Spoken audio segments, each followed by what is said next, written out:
ده نص كيلو من اللحمة قطعته رفيع جدا. انا قربته لكم من الكاميرا علشان تشوفوا السمك قد ايه، علشان ما تاخدش معاكم سوا وتفضل محتفظة بالسوائل اللي جواها وتكون جوسي كده وحلوة. حطيتها في بولة وهتبلها لمدة نص ساعة. مفيش بقى يوم كامل ولا من بالليل ولا الكلام ده خالص. حطيت نص معلقة من الكباية الصيني، ودول حوالي معلقة ونص من البابريكا. حطيتهم كلهم، وده البهار الأقرب لقلبي وهو السماق. حطيت معلقة ورجعت حطيت معلقة تانية، بس ما بانتش في التصوير، لكن انتي حطي معلقتين لان انا بستعمل معلقة صغيرة اللي هي بتاعت الشاي الصغيرة خالص. دول بقى طحينة وزبادي. معيارهم ايه؟ عارفة كوباية الزبادي الصغيرة؟ هتشيلي نصها وتكمليها طحينة، يعني الاتنين مع بعض معيار كوباية الزبادي الصغيرة. وربع فنجان من الخل، وحوالي ربع فنجان زيت. ولو نلاحظ ما حطيتش ملح، لو حطيت الملح في المرحلة دي هينزل كل السوائل اللي في اللحمة، ولما هتيجي تاكليها هتلاقيها ناشفة وبتشد معاكي. استني على الملح شوية. بصوا بقى، اهم حاجة تقليبة كويسة، ولو عرفتي تدعكي بايدك كل الحاجات دي وتدخليها جوه بعضها يبقى كويس قوي.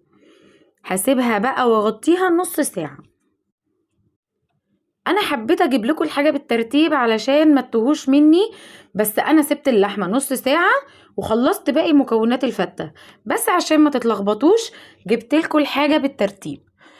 جبت بقى طاسة ونزلت بمعلقتين زيت وسبتهم لحد ما سخنوا. نزلت بقطعة واحدة من اللحمة، ليه؟ علشان اختبر الزيت. اول ما الاقي الزيت بدأ يطشطش معايا كده انزل بشوية من اللحمة، مش كلها.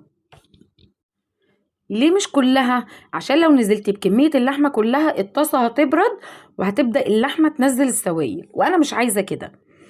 فنزلت بكمية صغيرة وفضلت اقلب، واول ما احس الزيت رجع ساخن تاني بركن القديم ده على جنب من الطاسة وانزل بكمية تانية صغيرة لحد ما اخلص الكمية كلها.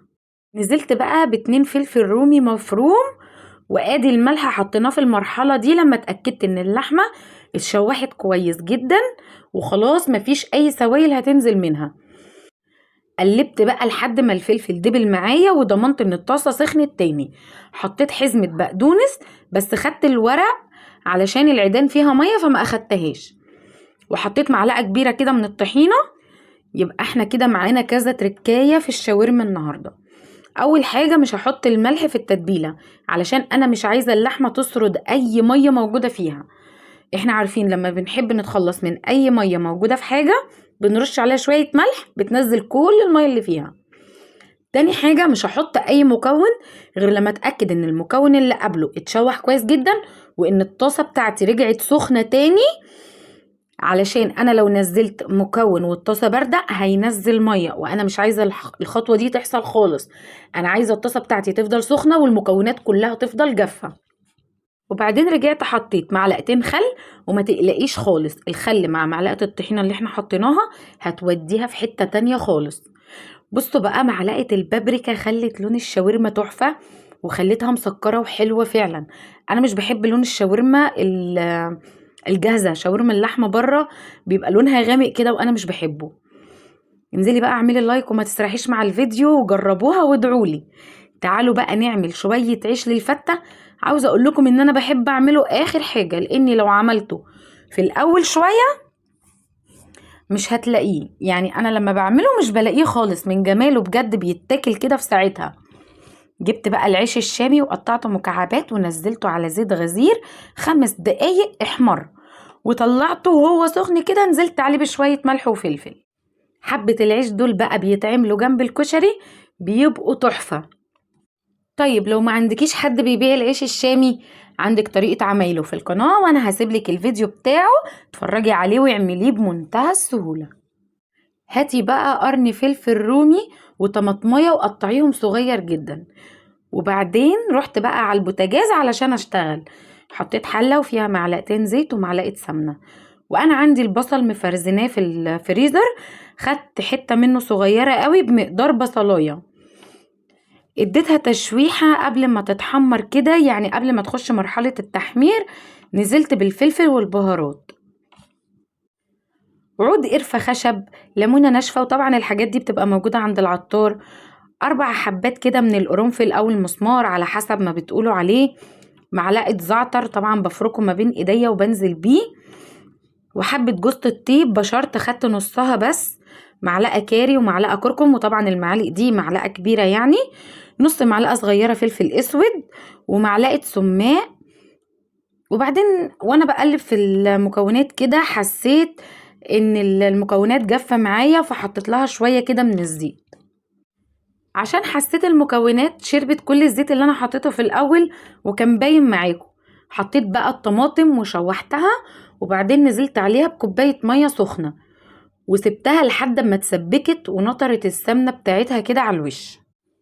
في المرحلة دي اول ما تلاقي كل حاجة خلاص اتسبكت معاكي والسمنة بدأت تظهر معاكي على الوش، انزلي بقى بالرز البسمتي بتاعك. انا كنت عاملة نص كيلو، نزلت بيه بقى على الجمال اللي احنا شوحناه ده كله، نزلت بحبة الرز بتوعي اللي هم نص كيلو، وبعدين نزلت بالملح. وانا دايما بحب اخلي الملح في الاخر، معرفش ليه، بس انا دايما بحب اخلي اخر حاجة الملح عشان اظبطها قوي على كل المكونات.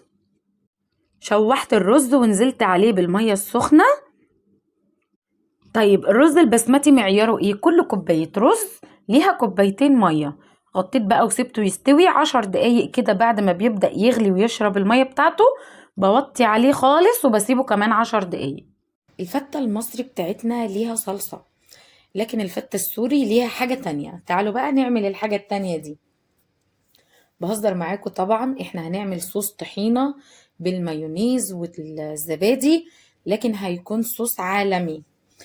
انا حطيت اخر شوية طحينة عندي كانوا حوالي ربع كوباية، ونزلت عليها بكوباية زبادي، ونفس كوباية الزبادي دي عايرت بيها كوباية المايونيز.